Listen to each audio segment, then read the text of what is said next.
Thanks everyone for joining us this morning. Apologies for the technical glitches as we start off. This is the continuing webinar series here we have at Geoscience BC, and today we'll be talking about our Peace Project, which we initiated about 5 years or so ago.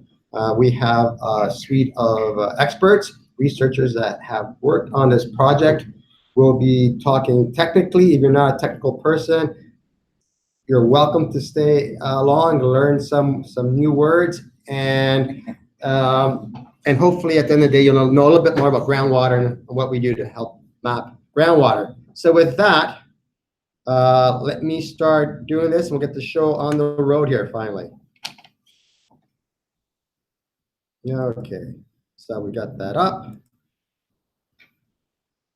and hopefully everybody out there can see this. So let's start. My name is Carlos Salas. I'm the Chief Scientific Officer here at Geoscience BC, and I'll be your MC for the morning, or for at least the next couple hours or so. And I'll be giving a quick intro of the project. I'll talk briefly, then we'll pass the baton over to Bill Brown with SkyTam, and then Dr. Andrea Vizzoli, who is in Italy right now, and he'll talk about our hosts' geophysics, their work they did on processing the geophysics, the EN here. Then we'll go on to Dr. Mel Best, who's here in Vancouver with us, and Dr. Brad Hayes, Patrell Robertson, and they'll go through all the various components. As you can see there are lots of various components in the project. I'm not going to name them specifically, and they'll probably just go through and talk more at a high level on those various components. And then at the end, Samantha Morgan with Matrix Solutions, she'll be going and talking about the final report and also some of her master's work that she did, graduate work at Simon Fraser University. And at the end, I will be just wrapping up the discussion, and that will finish the webinar. So let's start off. Certainly nowadays you hear a lot about the environment and resources. It's usually one pitted against the other. And here at Geoscience BC, what we're trying to do is enable informed resource decisions. We want to have decisions which are evidence-based. And to do that, you need good science, good, relevant, unbiased science. And at the end of the day, we can make informed decisions, whether it be policymakers, regulators, or energy companies, and at the end of the day, we'll have a more prosperous BC. So this project came about after the new Water Sustainability Act got enacted, and what we want to know is more about our aquifers in the greater Peace region. And you can see here with that brown, those are the paleo valleys that exist that have been mapped out in that region. The blue is other areas where we do have some information on aquifers, and it looks like it's pretty good information. When the map seems to connote that we understand what's going on. But in fact, when you go and delve into what information went into making that map, actually this information is quite sparse. What I have here is the outline of the Montney play, and also within there we have these square blocks, which are about 10 kilometers by 10 kilometer squares, and also within there, it's also color-coded. The darker the hue of blue it is, the more information that there is with respect to groundwater. There could be groundwater tests, there could be logs, could be information that exists in the wells database from the province. And you can see where most of the drilling is, or much of the drilling that's going on right now in the northern Montney play, there is hardly any information, like 0 to 1 piece of information to help understand groundwater. So if you're going to regulate, protect groundwater, it's very difficult without that information. Hence, and that's also parroted by, for example, the think tank, the Canadian Council of Academies, the report from 2014, which said one of the knowledge gaps that currently exists, there's a poor understanding of groundwater and baselines. So in essence, what we did is we set up this project with these project goals. We wanted to acquire and interpret geophysical data to map groundwater aquifers in the Peace region. We want to generate baseline information to guide use and protection of groundwater in the region. And last but not least, we want to provide this data freely to First Nations communities, the government and industry to help them with informed decision making. So here's what we did. Initially, we picked out an area, and you can see in the brown, we wanted to really be able to map that paleo valley, which is a paleo valley is in essence a superhighway for groundwater, or so we thought. The first thing we did after we had that general area figured out, we wanted to get community considerations, i.e. we went out, we talked to First Nations, we had meetings with the Treaty 8 land managers, we talked to the Blueberry First Nations, we talked to the Halfway River First Nations, also the Doig River First Nations. We had meetings, and also the Peace River Regional District. And from that, this is what came out. We modified the program. In essence, we did the Sickening Chief Valley area for the Blueberry First Nations. They wanted that flowing. The Halfway River First Nation, they were worried about encroachment of the water from adjacent agricultural activities, so we flew some infill lines there. The Peace River Regional District wanted the area around Charlie Lake flowing, and last but not least, Doig River First Nation, they wanted some lines flowing over their community because they wanted to understand their groundwater a little bit better.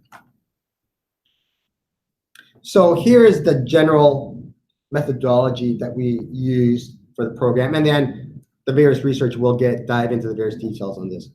At the base, the core information, the fundamental foundational science was electromagnetic geophysics. Once we flew that, we came up with a geological model as to what that EM geophysics meant.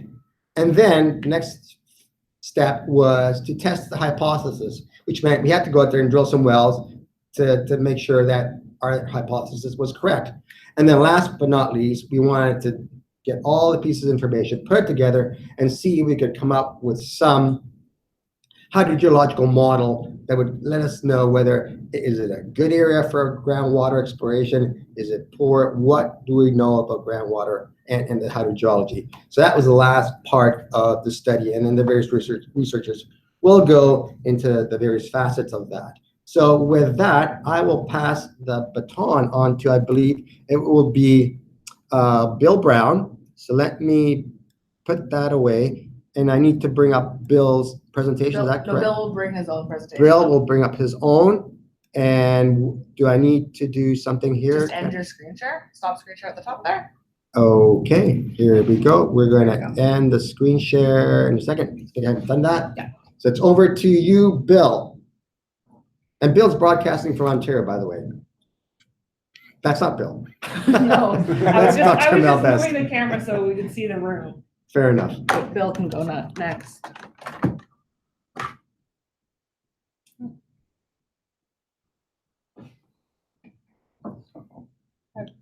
This is the people in the room in Vancouver here at Geoscience BC, but now Bill, hopefully, if technology works, will be able to continue the presentation. We might just go on. Over to you, Bill. Can you see my first slide up on the screen? Not yet. Well, he can see it on his little square. Right. You see the little square? There you go. Do I need to click that? I did. Okay.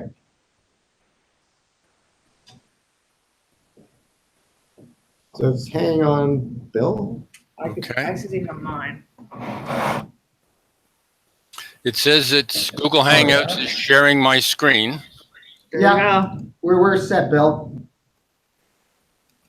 Sorry?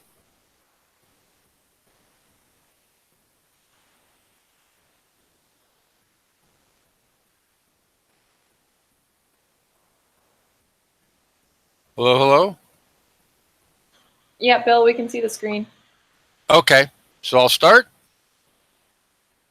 Yeah, sounds good. All right, terrific, thank you. The objective of the Airborne Geophysical Survey was to collect subsurface data from the very near surface to depths up to 300 meters or more over a very large area shown in the map that Carlos already showed.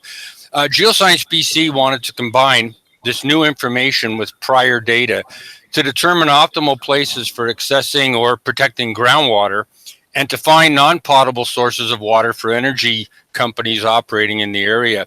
Timing was late summer of 2015. First Nations in the area would soon begin hunting so to satisfy the near surface to depth mapping requirement and complete the survey as quickly as possible.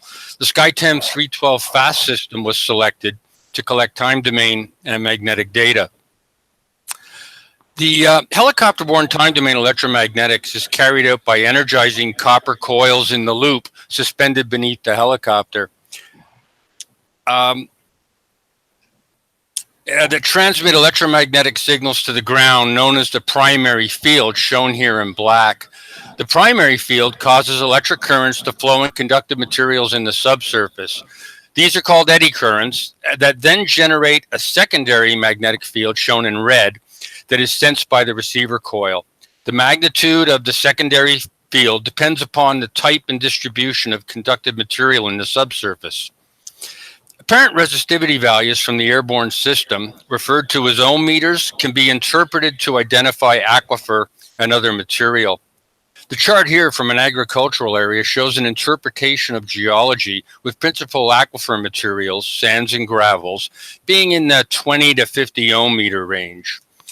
Low resistivity, or the inverse, high conductivity materials, shown on the left-hand side, are most likely non-aquifer materials, clayey soils that could create aquitards. Higher resistivity, on the right-hand side of the chart, indicates areas of potential hard rock or competent rock. The resistivity data is interpreted into lithology and geology with input from any ground truth in the area of the survey, such as boreholes or gamma logs. If none exists, then based on the airborne data, site for test drillings can be chosen strategically and economically. This new data is then used to improve the interpretation and begin creating the hydrogeological model, and more on this shortly. This is the SkyTem 312 FAST system employed for the Peace Project.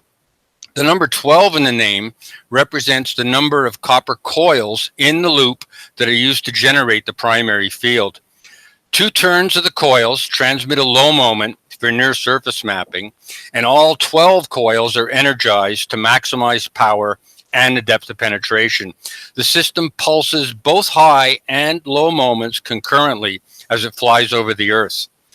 The system measures approximately 35 meters by 25 meters. Ancillary data collected includes laser altitude, GPS elevation, attitude of both transmitter and EM receivers. All sensors are installed on the rigid carrier frame, which is flown as close to the ground in order to obtain data accuracy and the highest possible resolution. Power is supplied by a generator placed between the helicopter and the frame. The magnetic sensor is situated on the front boom and records the Earth's magnetic field. Measurements are recorded continuously while flying. For the Peace Project, the sensor maintained an average altitude of 58 meters from the ground due to tree coverage and somewhat rugged terrain. Average helicopter speed was 118 kilometers an hour, and at that speed, measurements are recorded approximately every 3 to 4 meters along the ground. These values represent virtual boreholes from the very near surface down to depth. Flight lines are shown for the lower portion of the survey block.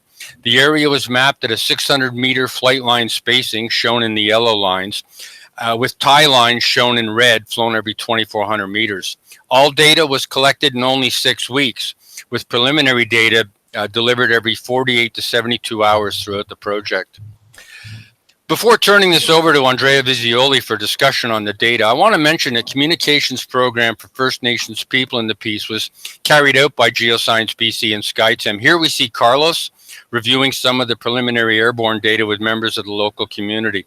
As Carlos said earlier, through discussions with the Blueberry River, Doig River, and Halfway River First Nations, the original survey area was expanded to include sections of their traditional lands.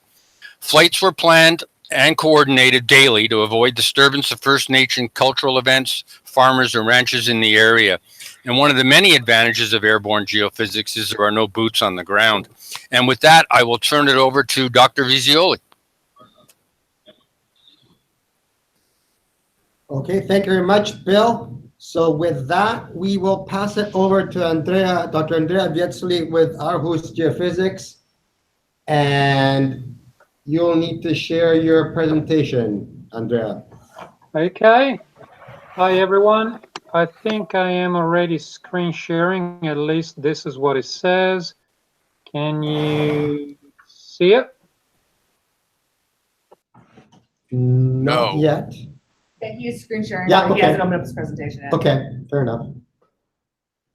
Okay, now you should see the PowerPoint. Can you? We can, yeah, thank you. Okay, no worries. Let's get going. Okay, so before getting into geophysics, I'll give just a preliminary insight into geology. The following speakers will dwell on that, just what is minimum necessary to understand the results you'll be seeing. So this is the bedrock geology present in the area. And the sedimentary bedrock up to 6 kilometers in thickness, it outcrops at surface or directly underlie the quaternary deposits.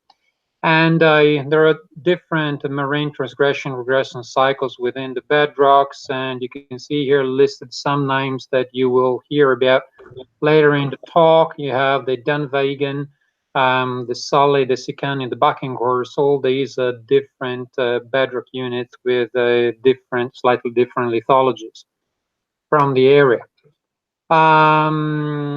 Then we have, regarding the quaternary type of geological settings in here, there are glacial interglacial cycles of the late Wisconsinian time. There is soft sedimentary bedrocks easily eroded by ice sheets, as well as proglacial and subglacial metal channels that dug their way through the bedrock. And then you can also have thick sequences of glacial lacustrine sediments deposited in large proglacial lakes. This is a very important slide, and it's the essence, in my view, of what are the keys to a successful application of Airborne EM for a hydrogeological goals. So you need good data, and Bill already talked about the SkyTems system.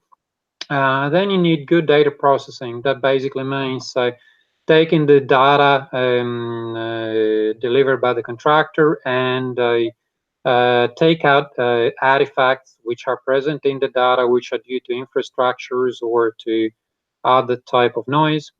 Then you feed this data as an input to the inversion to produce point number 3, which is a good inversion, basically. And the inversion transforms the measured data, which are voltages, into the resistivities, electrical resistivities, electrical conductivities of the subsurface, which then allows integration with ancillary information, geological data, and interpretation. So this is point number 4 here. And if all these things are in place, then you get the happy ending at the end, which is basically you obtain good derived products.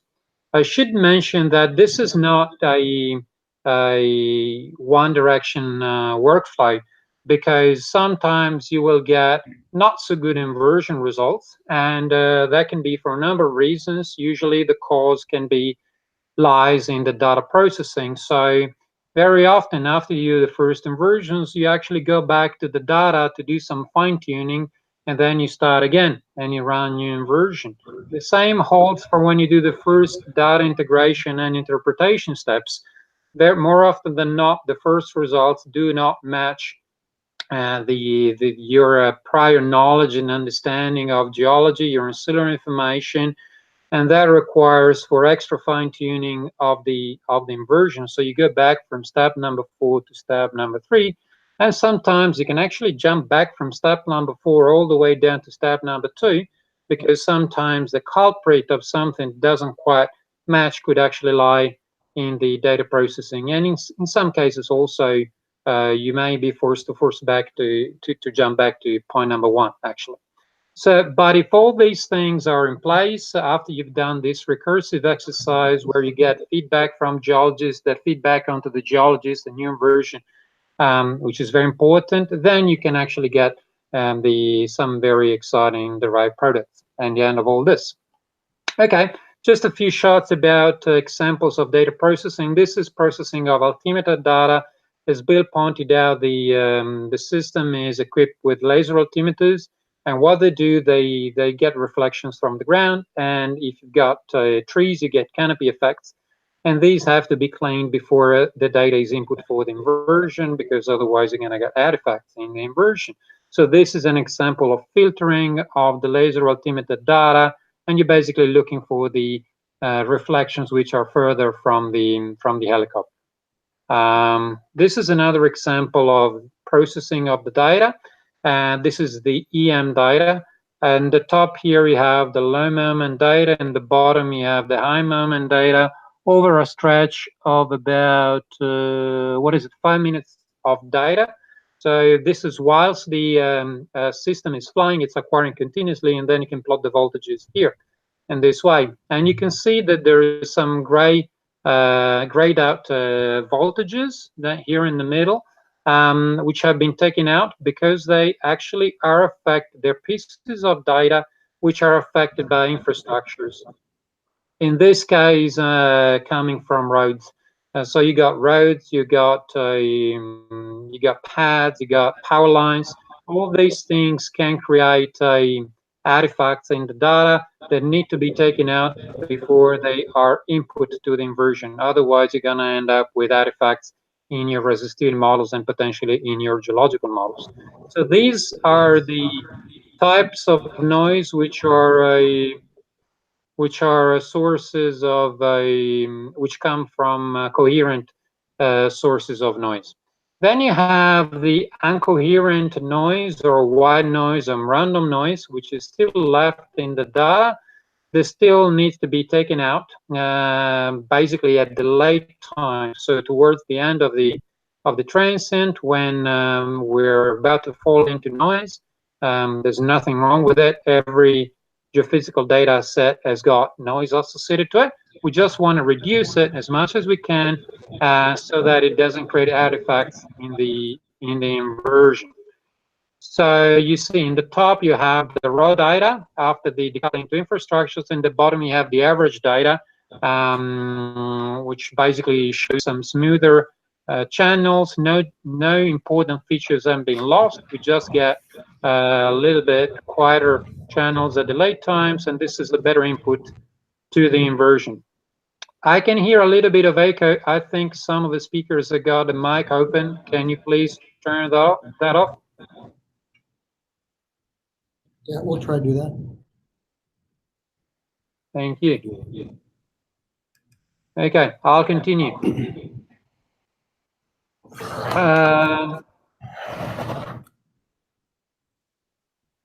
All right, so as Bill pointed out, the data that's acquired its voltages, then the data can be inverted, has to be inverted from voltages to resistivity or electrical resistivity or electrical conductivity of the subsurface. Nice definition by Sheriff. Inversion is the process of deriving from field data a model that describes the subsurface, which is consistent with the data. Inversion results should always be accompanied by QC maps of example, for example, data misfit, depth of investigation, etc. I'll be showing you, and that's as far as geophysics goes. Now I'll be showing you 3 sets of results that we have produced throughout this project in association with GEOS, the Geological Survey of Denmark. And they basically look at things in different areas of different sites and also in different level of detail.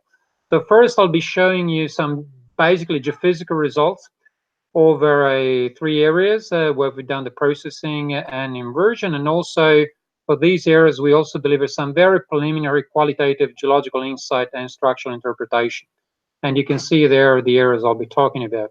Then I'll be showing a hydrogeological interpretation over the area there in the middle. And then I'll be showing a 3D geological model over a yet smaller area here from the blue rectangle in there. So we're moving from tens of thousands of square kilometers to thousands of square kilometers to hundreds of square kilometers. And we're going more and more into details about what you will be seeing. Okay, Let me first start with just some geophysical results. So this is one typical resistivity sections that we produced for one line that you can see there. In the bottom, this is the main area in the southwest part of the overall SkyTem project. And so you got the resistivity, blue is conductive, red is resistive. We assume that the potential aquifers will be more resistive than conductive. So red is good as a preliminary thing. One thing I want to show you is these rectangles here show a bedrock, drilling information. So white means quaternary, and then the color codes in there show the type of bedrock. So we know the depth of bedrock, and we know the type of bedrock. We've got the Dunvegan, the solid, the Sicani, and the Buckinghorst. And you can already see that they've got different type of resistivities. Now, taking this drilling information and prior geological knowledge into account, we can start doing this very qualitative type of interpretation, or provide preliminary geological insight into what may be the different units we're looking at, reading from the Airborne inversion result data. So you can see in there quaternary, Sully, and Sicani in there. I should have also mentioned prior to this that down here you can see two of the QC themes I talked about when I mentioned inversion results. And so in black here we have the data misfit, and you read it against the right hand axis, and that basically has to be below 1 or close to 1. So what this means is that all these colors that we're looking at are actually consistent with the measured data, and that's a very important thing to keep in mind. And the other thing here is this depth of investigation is this shaded, this shading here overimposed on top of the model. So basically states the depth beyond which there is no more information in the data about the models that we're looking at. It basically says, okay, the SkyTem data only goes this far. Further than here, you shouldn't overinterpret your data because chances are it's just artifacts. Okay, so this is important QC things to keep in mind when one looks at inversion results in general for any geophysical methodology. You can see here we have a very nice, very big resistive unit in there. Could it be an aquifer? I don't know. We'll see down the track what the other researchers tell us about that. There are thick quaternary fields that have been previously mapped by previous work. And there is also a good resolution of quaternary deposits and the different type of bedrock formations. This is what this image told us. I'll show you another example from another area further south. And in here you can see spectacular, very well mapped Baird Valley down here, very deep. I think there was a prior knowledge about the presence of this valley. The SkyTem data nonetheless did highlight it very nicely. It's deep. Have a look at how well the drilling information is actually matched by the Airborne EM. So you got the quaternary, all of it resistive down here. There's probably something glacial lacustrine on top. And you got this big quaternary unit, resistive quaternary unit. Could it be an aquifer? And then you got Buckinghorst down here. Look at the match with the depth to bedrock. Very well matched. And you can also see different type of resistivities associated with different types of bedrock. Then you have another section here. In here we have a correlation with downhole log and from another area. And here, interesting, we are within the Dunvegan, which could also potentially be a aquifer as far as I know. And this is matched to downhole data. At 70 meters, you have the beginning of sands. At 225 meters, you have the end of sands. And this matches very well what the Airborne tells us in terms of bulk resistivity. Of course, the Airborne EM cannot see very thin units within those figures here. I'm going to move to the second type of results I'm showing. So this is the big this area here in the order of 1,000 square kilometers, where we have carried out preliminary hydrogeological model. And in here we also have some preliminary structural model in there. You can see we'll be seeing in next slides the synclines and anticlines. But what this slide shows is basically the different behaviors of the different types of bedrocks. So backingers, low resistivity, Sikani, medium to high, solid, low resistivity, and vegan, medium to high. And basically there is a wealth of information here that needs to be mined. Talking about the structural information, there is clearly anticlines and synclines and thrust faults. The bedrock has been gently folded and displaced by shell dipping thrust faults. And this is all very clear in SkyTem's data and following inversion results in here. And this is, in here, you can see a map of resistivity at the elevation of 765 meters. So we're basically cutting through this section to this elevation here. You can see in here the location of profile A and profile B. And basically this, we are into bedrock here. So this is Backingors, this is Sikane, this is Sale. A lot of important structural information in there. And then very importantly, we mapped buried valleys in here. So you can see these are all the buried valleys that have been mapped in this swath of the area based on SkyTem's inversion results. And this is a 3D view of the area, and this is the main buried valley in here. You can see there. And in here you have a profile that's been drawn along the thorweg of the main buried valley in there. And because it has a lot of variation within in terms of absolute elevation, you will see the red of which represent the resistive sediments within the valley moving north as we move further up in elevation. So we are at 725 meters, somewhere around there at this elevation, and then I'll go up. Note the undulated bottom of the valley, indicating that the valley was subglacially formed. We have glacial lacustrine deposits on top of it. And then I'm going to take you onto a tour slicing this thing up and up and up. We are at 750 meters, 775, 800 meters, and now you can see the resistive bit just being towards the end. And I'll wrap it up now, the last 3 or 4 slides showing the actual 3D model of the area that allowed mapping 3 buried valleys within that area and also different types of bedrock. So these are 3 buried valleys mapped from the SkyTem's inversion results. Some in places they are overlaid by glacial lacustrine clays. And this is a 3D model that came out.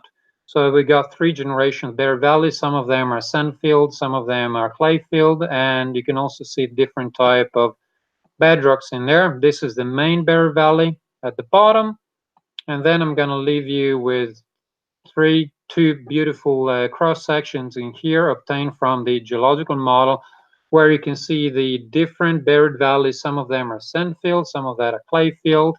You have younger meltwater deposits cross-cut the buried valley, and you have the glacial lacustrine clays on top of it, and also other information about modern valley infill. This is just another example from another section further south slicing through this 3D model.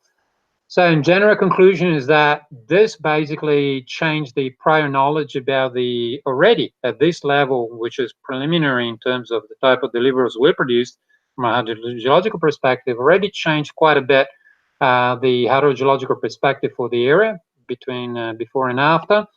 And then this is it really has a lot of information that can be used for all sorts of things, and I'm looking forward to see what the other researchers will share with you about integrating with necessary information. And with that, I think I'll leave it because I'm already a minute over. Thanks for your time.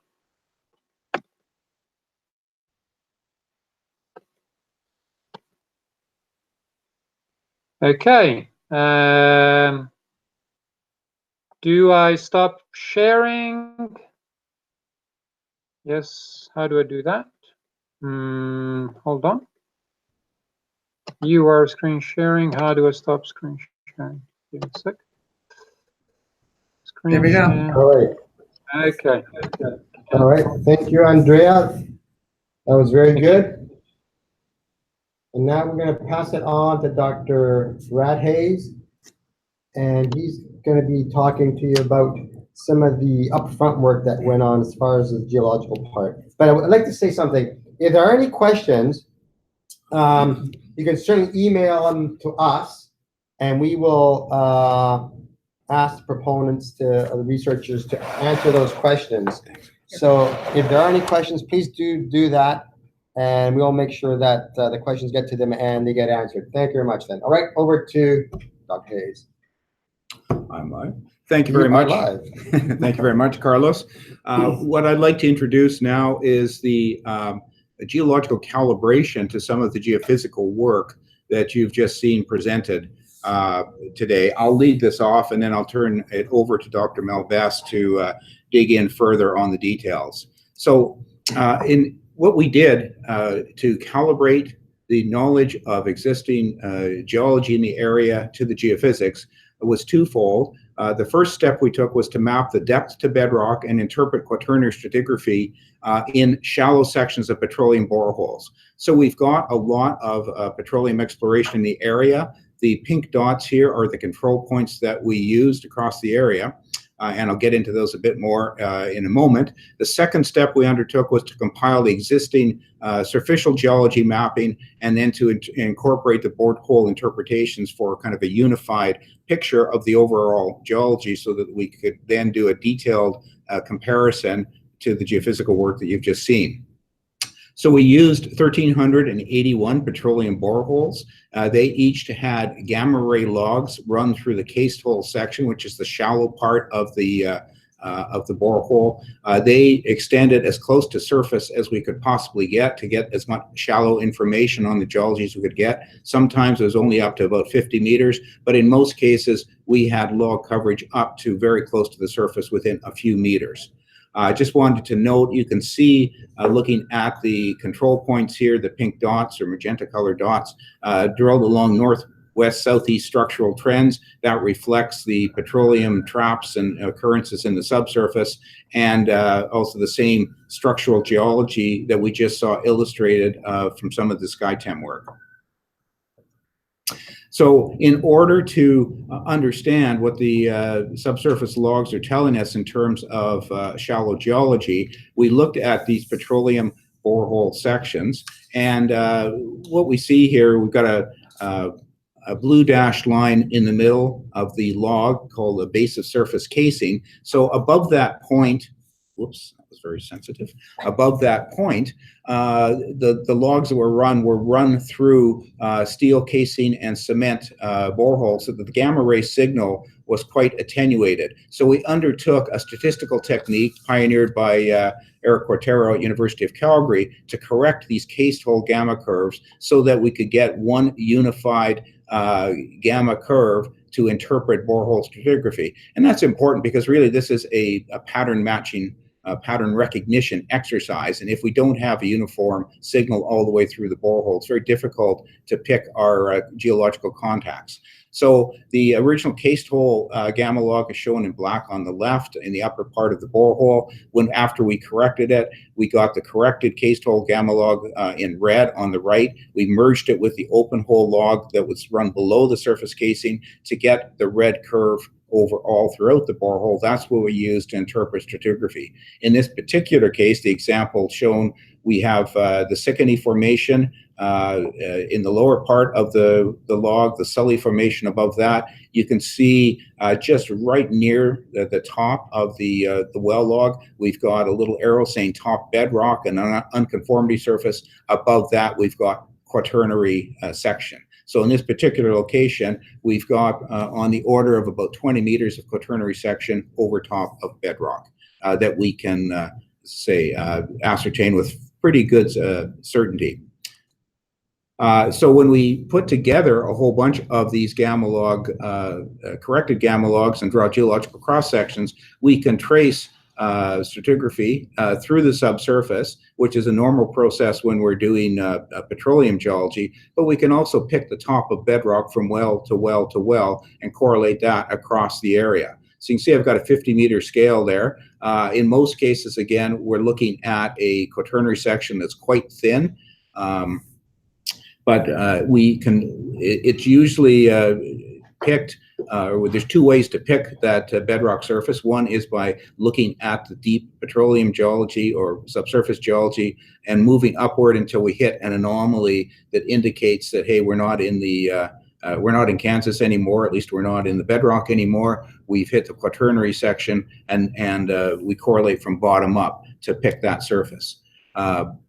In many cases, as I said before, the quaternary section is actually very thin, on the order of 5 meters or less, although we do have some examples where it's 20 plus meters and a few examples where it's hundreds of meters. So in some cases, and on this particular cross section, the two leftmost wells are good examples. We really don't have a good pick on the well log, even the corrected curves, for the top of bedrock. We know that it's shallower than the top of our log, basically, so a very thin section. We can't nail it down, but what we show on our map is less than 5 meters or less than 10 meters of quaternary cover, and that's the limit of our interpretation.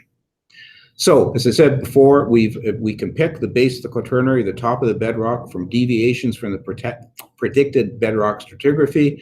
It's most easily recognized, this contrast, where we've got a significant contrast in lithologies from the quaternary section above to the bedrock below. So coarse glacial sediments over fine-grained bedrock units give us the best, most confident pick. But there are challenges, as there are with the geophysical interpretations too. If we've got similar lithologies, for example, a quaternary sand over a sandstone, or a quaternary clay, like a glacial lacustrine deposit over a shale, the gamma log signatures are quite similar, and it can be quite difficult to pick the surface with confidence. In some areas, we see glacial tectonic disruption of the bedrock surfaces, so our bedrock might be deformed by glacial processes, and we don't have a confident pick there. In some cases, the actual configuration of the casing and conductor pipe in the petroleum borehole can give us a bit of uncertainty in terms of what the gamma log signature is telling us. And as I mentioned right at the start, sometimes, or in some wells, the uppermost part of the gamma log, it hasn't been run right to surface, so we might not have any gamma signal over the top in 15 to 20 meters of section, for example. So that's the incorporation of petroleum borehole data. The other geological data that was incorporated into the study under the supervision of Dr. Vic Levson. We've got quite a variety of existing information: surficial geology, landform and soil data, geomorphology, groundwater well logs, quaternary stratigraphy data and reports, of which there was a fair amount of information beforehand, other reports. So we gathered as much of this information as we could to incorporate together with the petroleum borehole information.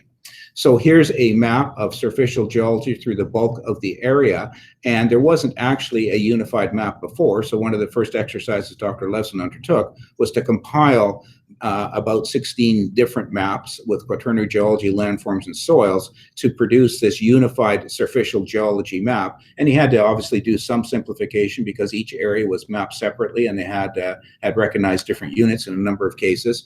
But just a bit of a blow up in the southwest corner of the study area, we can see the various units mapped out: alluvial yellow sediments along the rivers, some bedrock in the light orange color, glacial deposits in green. So some pretty good resolution from existing surficial and other shallow data.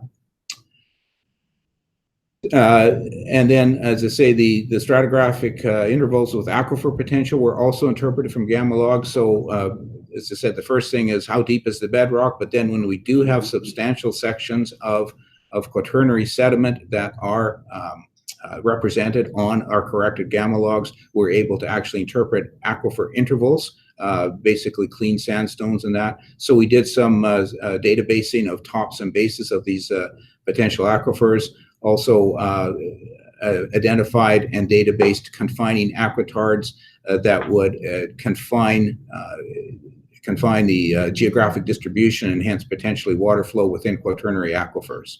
And a number of other data were compiled for each of the water well sites in the study.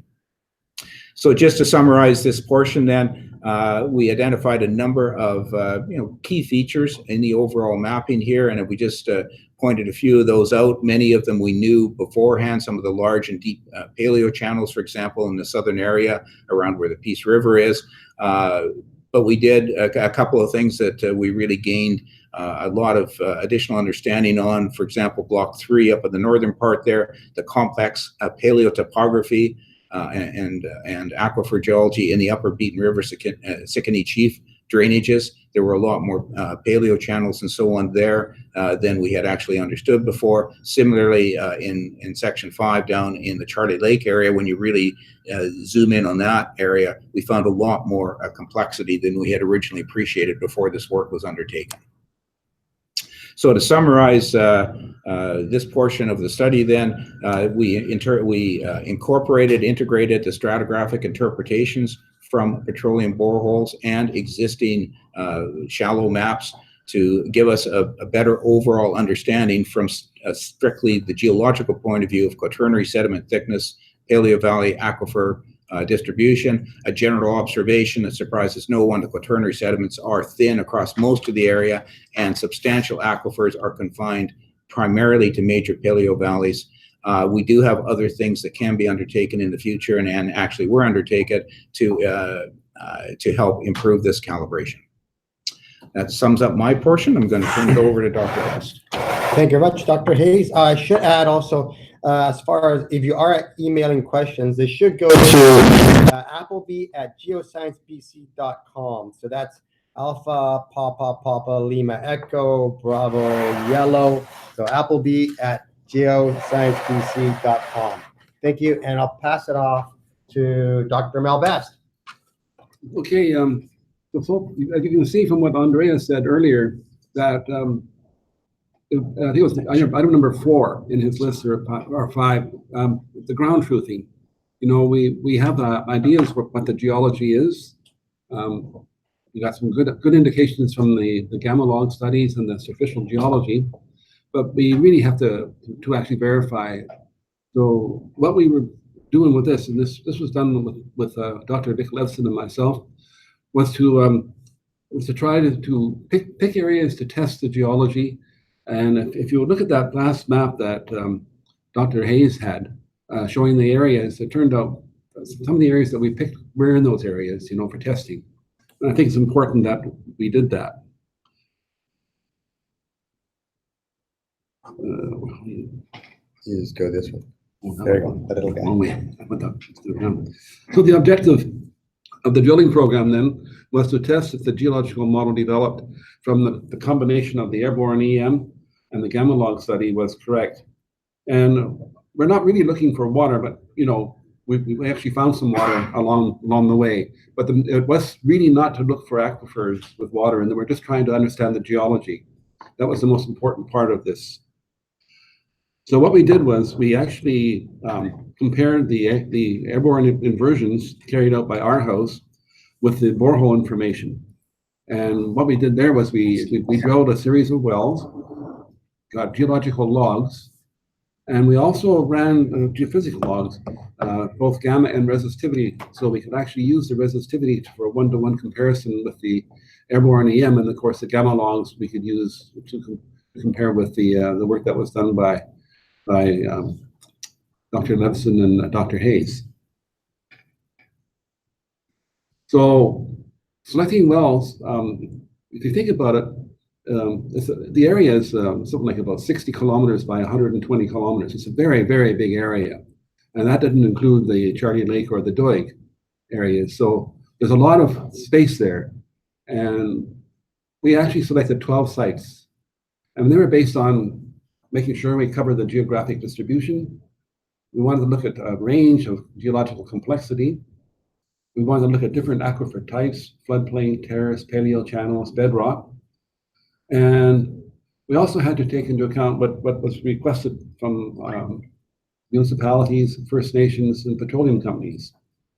And also we tried to also make sure that the areas that we selected had some well data relatively close by, if we could. So I'm going to show you after this a picture. The Sakani block is up in the north. That was way up where those paleo channels were on Dr. Hayes' map. We had one in the conical block, which is over on the east side, central east side. One in the Doig block, that was in the Doig block way over to the east. And there was 5 in the southwest Peace block. And there was 2 in the Charlie Lake block. So there's the Sakani block you see up north. Then the conical block you see over on the east side. The southwest piece, which is called the main area, is in the southwest corner of the area, and then the Charlie Lake you can see slightly to the south, and then the Doig River. So here's the surficial geology map, and you can see we originally selected 3 areas up in the Sakani block. There is one area, as you can see, over on the conical block. 1, 2, 3, 4, 5 areas down in the southwest block, 2 in the Charlie Lake, and 1 over in the Doig.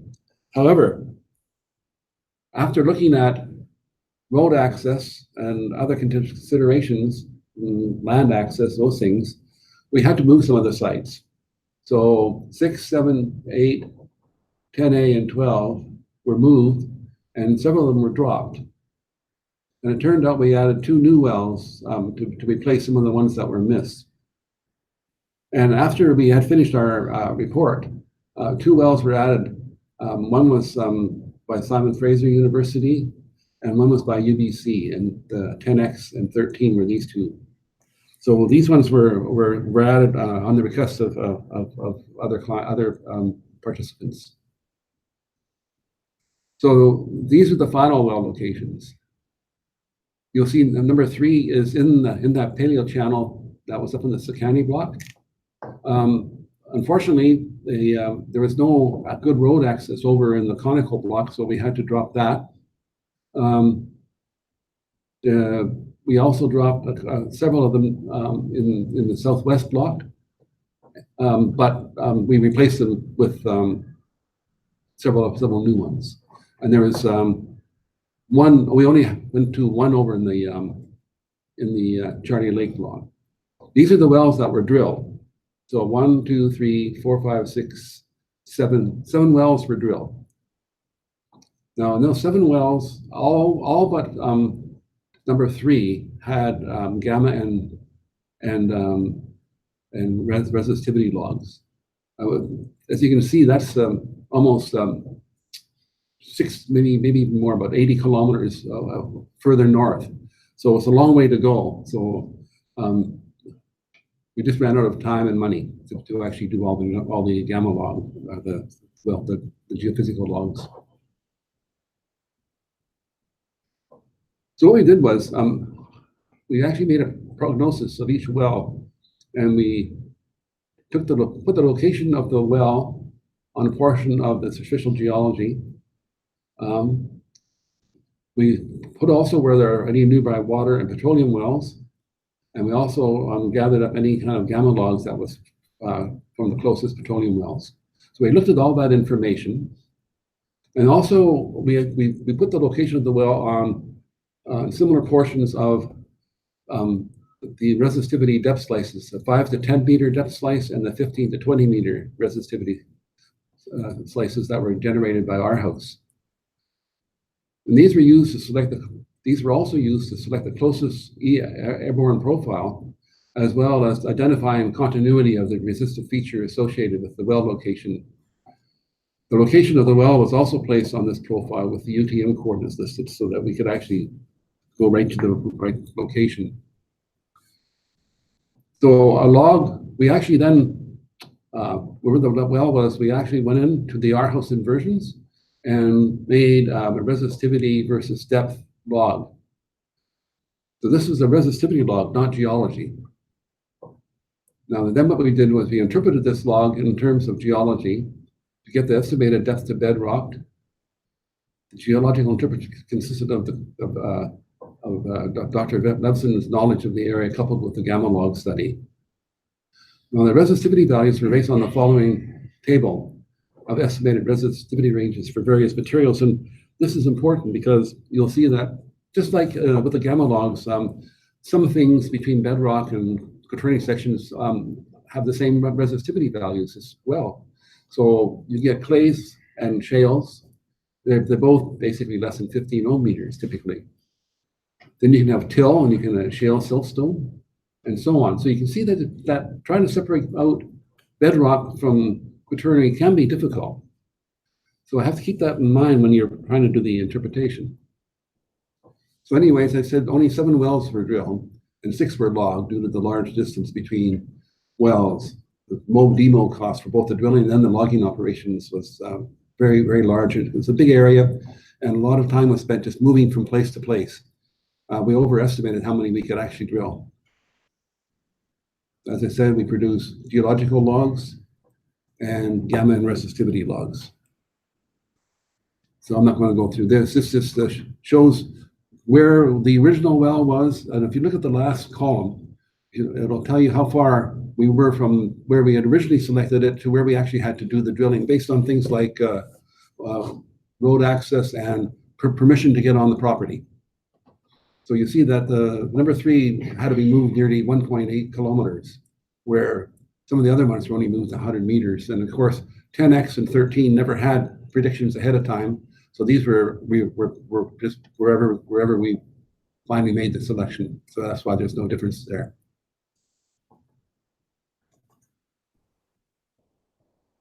So anyways, this just shows again the areas. You'll notice that we did not get to the Doig. We selected a place for the Doig. There's a very good paleochannel there. And I know that the Doig First Nation was very interested in getting a well location, and we selected one place, and then they said they would like it closer to the village. Now that paleochannel looks like it goes all the way through their area, so they could probably have moved it way closer to their village too. And whether that's been drilled by them, I don't know. So predictions. Well 7 and 10B didn't reach bedrock, even though the wells went deeper than what we predicted for bedrock. Okay, so it turned out that what we thought was bedrock actually was part of the quaternary. Well 6A bedrock depth was shallower than the predicted depth. Now this one was because you had coarse sand and gravel overlying sandstone, as Andrea mentioned earlier, and you couldn't see the contrast. They're both resistive.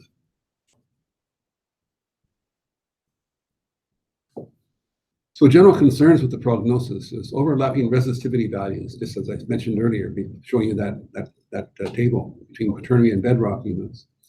And the gamma log analysis can be difficult to interpret due to overlapping gamma responses, just as Dr. Hayes mentioned. And also, unfortunately, sometimes the place where we actually selected for the well was not that close to any particular wells to compare to. They could actually be several kilometers away.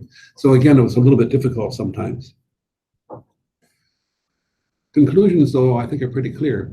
Although the resistivity logs and versions have significant differences in scale, I mean, the resistivity logs are detailed down a hole, and you get measurements every few centimeters. Of course, the Airborne EM system sort of averages over a much bigger volume of rock. But even in that case, the two methods have pretty reasonable agreement in resistivity values. The interpretation of the geology from the resistivity logs is difficult because of, again, the overlapping different ranges. In summary, the Airborne EM versions, we believe, provide a good regional evaluation of the resistivity variations with depth and correlate reasonably well with the resistivity logs. Although the differences between predicted and actual geology points out how complex the geology is within the survey area, there are other factors also besides just the complex geology. As I mentioned, the gamma log interpretation could be, a bit of a problem sometimes, distance between control wells and the test wells, etc. Now, that covers basically the well, but the well selection and interpretation of the results. But as mentioned earlier by Bill, there was an infill SkyTem survey carried out in the Halfway River area. This was for the Halfway River First Nations. They wanted to find a well location as close to the community as possible. So anyways, we looked at the details of the results in this area and identified 6 potential well locations. And there's the Halfway River area that you see blocked in blue there. That's right close to the village.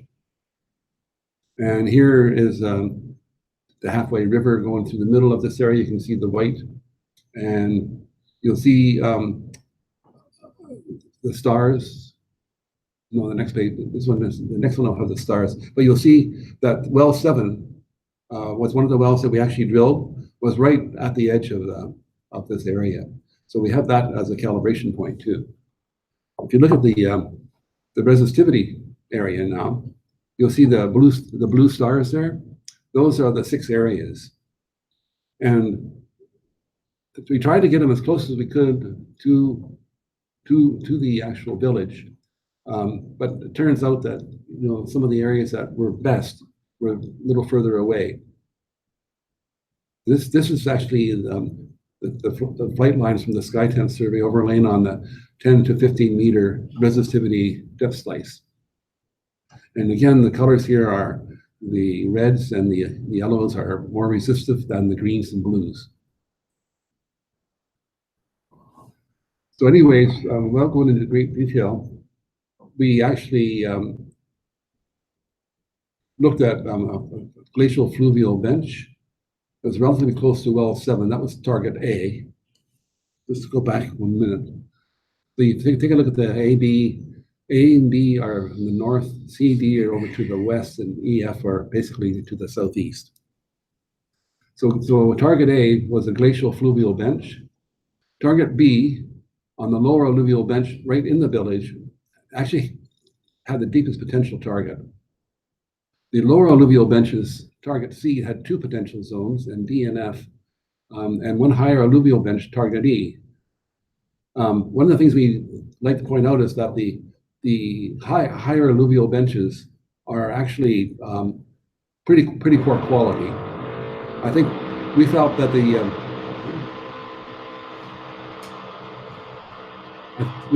I hope you can still hear me. Anyways, we were thinking that the lower alluvial benches were that they had the better hydrogeological potential. But again, I don't know if they've drilled any of these wells or not yet. And again, just the same thing, we see the resistivity is high, but it could either be sandstone or sand and gravel, as mentioned earlier. So we really can't separate them out. Now, if anybody wants further information, I have some other stuff we can show later on, but I'll stop there. All right. Thank you, Dr. Best. As I mentioned before, if there are any questions, please do email them to us to appleby@geosciencebc.com. And then next will be Samantha Morgan with Matrix Solutions, and she's in Calgary currently. And she'll be giving us a rundown on the hydrogeology of that area, specifically on the southwest part, which we felt was probably the most prospective. So I'll turn it over to Samantha. Okay. Let's see, I'm sharing my screen, share. All right, can you guys see that? We can. Excellent. She's a pro, yeah.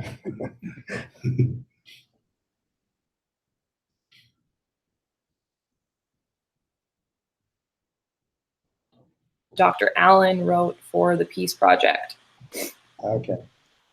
So I'll start off with talking about what the purpose of the final report was, and then I'll discuss how all of the project data that we've just heard about were used and interpreted, and then finish up with our recommendations for future work and the main conclusions and findings that came from the Peace Project.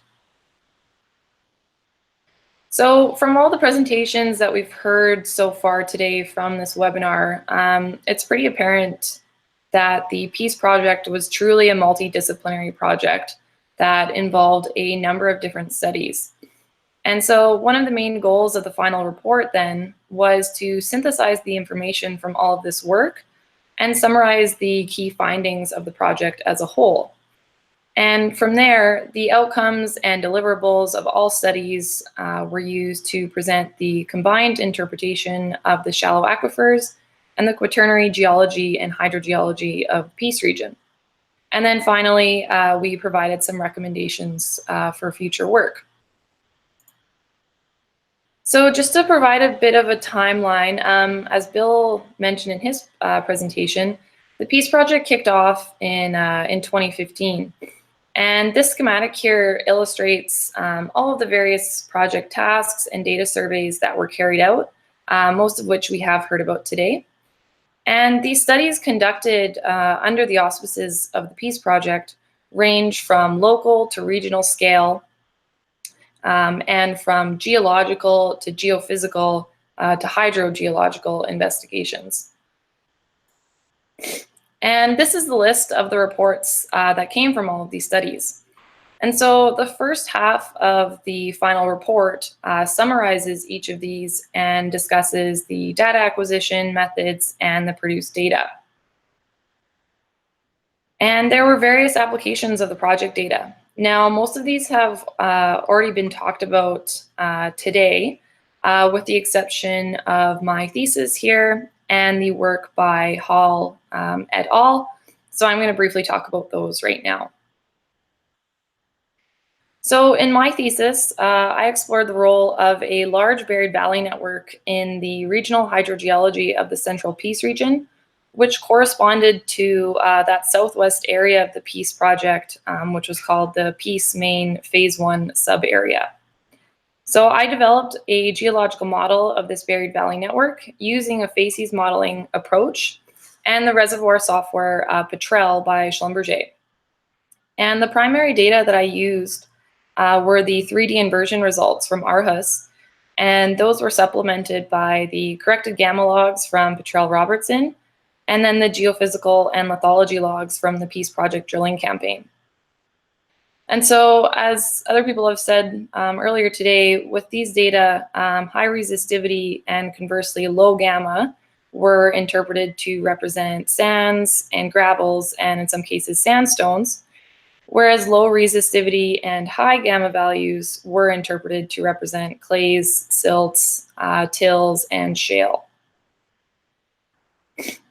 So this geological model that was developed in Petrel was then used as a basis for developing numerical models of the regional groundwater flow system in ModFlow. These models were interpretive due to how sparse hydrogeological data are in Northeast BC.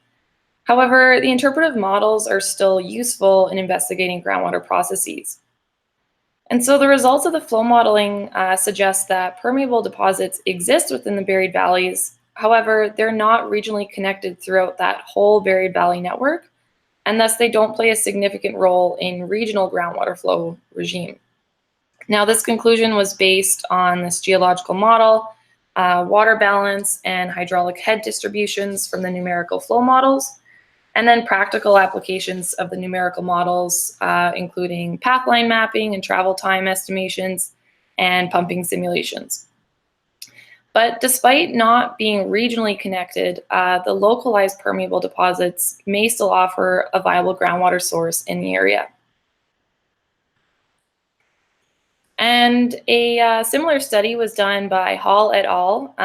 Using the same resistivity and borehole data to develop a 3D geological model for the Doig and Charlie Lake blocks of the Peace Project, using geological cross-sections to examine the potential for deep quaternary aquifers. So in the Charlie Lake area down here, depth to bedrock was found to be shallow with pretty variable quaternary thickness. The quaternary sediments were interpreted to be interlayered sands, silts, clay, and till, with topographic lows dominantly being filled with low resistivity material interpreted to be clays and till. Sand deposits in the region were interpreted to be extremely thin and discontinuous, and combined with the fact that most water wells in the area are completed in bedrock, there was low potential for quaternary aquifers in the area. In the Doig River area up here, the modern river valley is incised into a paleo valley, as Mel mentioned. And this was interpreted to be infilled predominantly with silt and fine sand, interspersed with lenses of coarser sand. And within the valley, there were 2 sand units interpreted with aquifer potential, a shallow sand that is pretty continuous, and then a deeper sand at the base of the Paleo Valley that was not as extensive. And so up until this point in the final report, we had been summarizing the surveys conducted as part of the Peace Project. But the bulk of the report is the discussion in which we presented 3 main topics. So we first provide an overview of challenges in interpreting data acquired at different scales, as these studies range from local to regional scale. We then discuss new insights into the Quaternary geology and buried valleys in the study area, and then finish with the improved understanding of Quaternary aquifers in the region and how that impacts end users such as industry or private landowners. So previous work in the Peace region has found that the thickness of Quaternary sediments varies considerably, from less than 1 meter to hundreds of meters. And across all scales of investigation from the Peace Project, from both modeling and from drilling, this finding was consistent. So on a regional or intermediate scale, studies illustrated that the Quaternary sediments were lithologically heterogeneous with pretty variable thickness, and that the thickest deposits were within the outlines of the buried valleys throughout the study area. However, bedrock can also be quite shallow in some areas. These studies also all discuss the challenges of relating resistivity or gamma values to distinct sediment types. On a local scale, the drilling results allowed for accurate geological interpretation and observation of the lithological variability at the core scale. And they're also useful in assessing how reliable the AEM data are in predicting lithology type and for comparing borehole geophysical and lithology logs to each other, just as Mel just talked about. And again, the logs themselves correlated pretty well, and the AEM data provided reasonable estimates of lithology, with issues arising due to small-scale heterogeneities not being resolvable by the AEM. And so, as I've said a few times throughout this presentation so far, permeable deposits were found to exist within the valleys from both the larger scale modeling and the smaller scale drilling. And from the modeling, the most laterally extensive are shallow deposits from the modern riverbed or meltwater plain. Deep permeable deposits within the buried valleys were modeled to be present at smaller scales, however, not regionally connected through the entire network. And the results of this project also help further the understanding and interpretation of the formation of these buried valleys. So in this region, they've been largely interpreted to be glacially formed. And this indicates the potential for complex formation and incision, potentially in both bedrock and unconsolidated units, and also potentially representing various successions or ages of buried valleys. And formation of formation from subglacial meltwater incision can also result in buried valleys terminating abruptly and not developing regional connections. So these buried valleys in this region are really quite complex. And from a hydrogeological perspective, Quaternary aquifer potential is quite variable throughout the region. There are localized deposits with promising geology. However, geology is not the only factor to consider when evaluating the resource potential of an aquifer. The long-term sustainability may be limited by recharge, which is difficult to characterize and quantify in this region. Assessing the potential connection to streams and subsequent impacts to stream flow must also be considered when assessing the resource potential. And then finally, the intended use of the aquifer is also a factor in assessing the aquifer potential. So for example, the groundwater demand for private domestic use is going to be different than for industrial use. Aquifers intended for source water for fracking or other big scale operations like a community supply well should be large in extent, connected to a perennial source of recharge, and have limited hydraulic connection with surface water bodies. Whereas aquifers that are intended to be used as a private domestic well supply don't necessarily need to be as extensive. And so the Peace Project really has provided an excellent basis of geological and hydrogeological interpretations.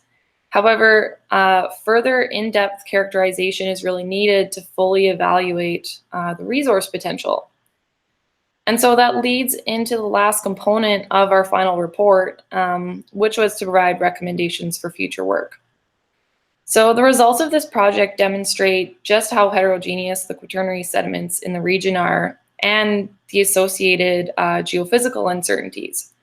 And so future work that improves the characterization of quaternary lithology and quaternary groundwater development may be useful for local studies, but from a regional perspective, it may be necessary to improve the understanding of the resource potential of bedrock aquifers.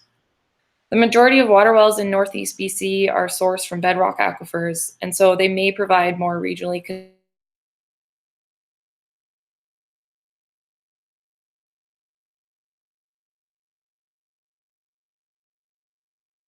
upon. Since resistivity does not uniquely define lithology, additional geophysical surveys such as seismic and ground-based electromagnetic surveys are recommended.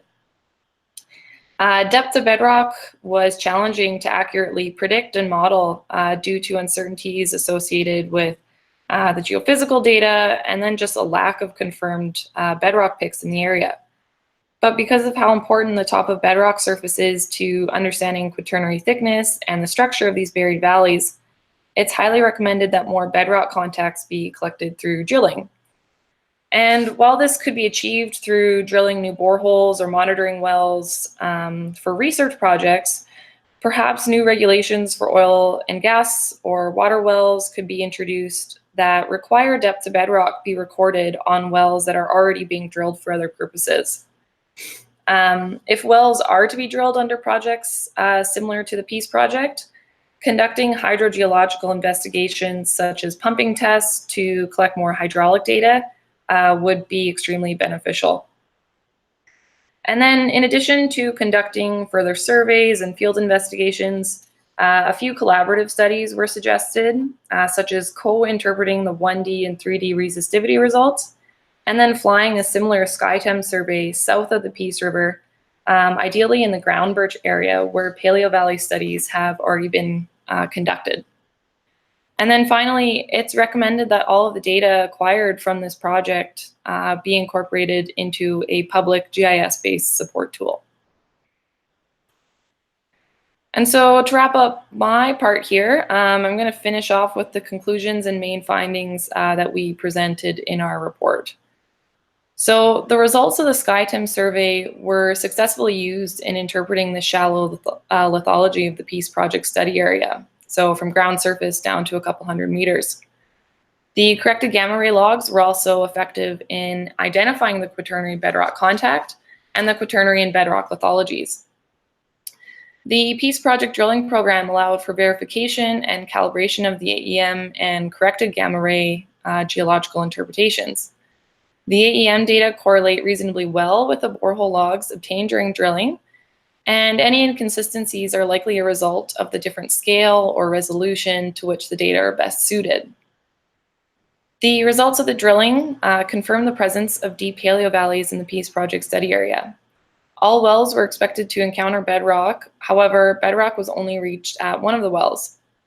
Therefore, quaternary fill within the paleo valleys is likely thicker than expected. The quaternary sediments encountered during drilling, again, are also very heterogeneous.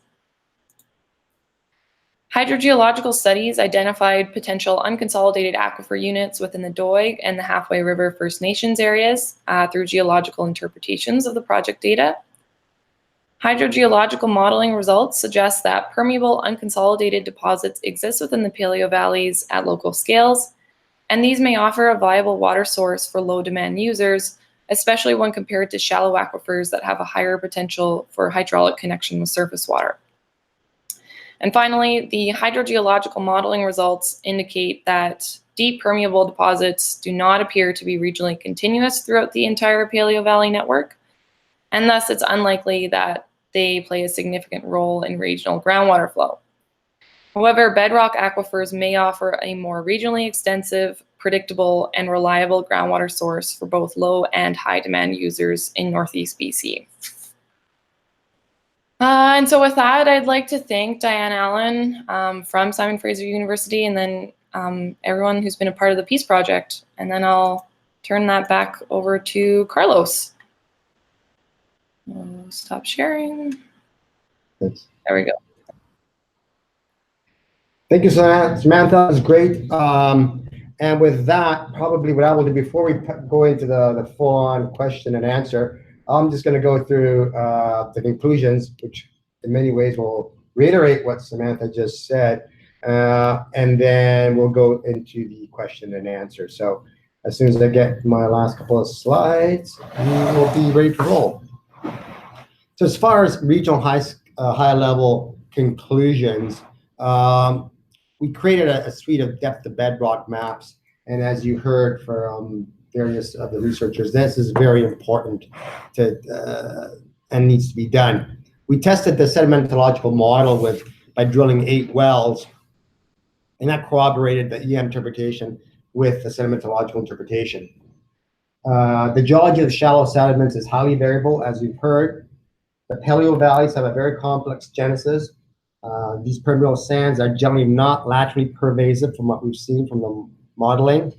If we go down to the local scale conclusions, localized buried valleys may offer a viable groundwater source for low demand users, but not likely for any industrial use. In the Charlie Lake area, aquifers appear to be from bedrock aquifers. Similarly, in the same area, these sands are thin, discontinuous, and are interbedded with silts and clays. And generally speaking, the Quaternary aquifers in that region are not the best suited for that. And lastly, areas with thick sand and gravel deposits could be prospective for aggregate mines.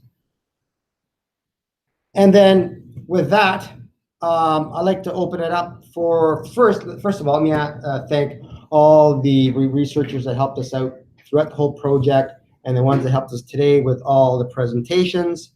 And also, I'd like to just, Dr. Vic Lefson, he wasn't with us today because he's ill, and we wish him all the best, get back up and running as soon as possible. So are there any questions from the outside world? We have not received any questions. No questions? No. Well, that would mean the researchers have done an excellent Stunning job. clarity. Stunning clarity Yes. as far as being able to present their results. I guess should we wait a minute or so? Yeah, maybe wait a couple minutes. Yeah, we'll wait a couple of minutes and see if any questions come from the Ethernet. In the interim, we can ask questions to each other. Yeah. Yeah. I should say that we're also hopefully planning to do an extension of this project south of the Peace, and we have been talking to the Peace River Regional District to see if there's appetite for that. And from what we've heard so far, there is. And we are hoping to be talking to our Treaty 8 friends soon and get input as to where that they may have an interest in such a project. And also from the various ministries, we have interest also. So we're just waiting to amass more information on where there might be interest for another project, and then we'll take it from there.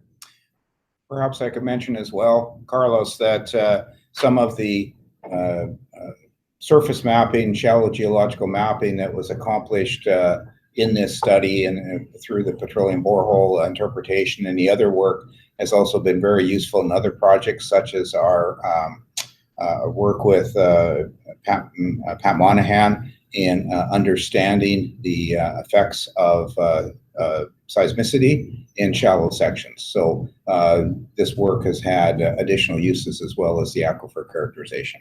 Yeah, very much so. We do like having foundational science and being able to build on, these big projects and keep building on that. So I think that's a great way to go. Sorry, And no questions, but just a reminder to all the viewers out there to share, feel free to share the YouTube link. This link will be live on our YouTube channel and on our website for people to watch the video back. All right, so if there are no questions, I'd like to thank everyone that participated and everyone that listened to our presentation today, and have a great day, and we'll see you at our next webinar. Thank you very much. Thank you. Bye-bye. Thanks, Carlos. Bye-bye.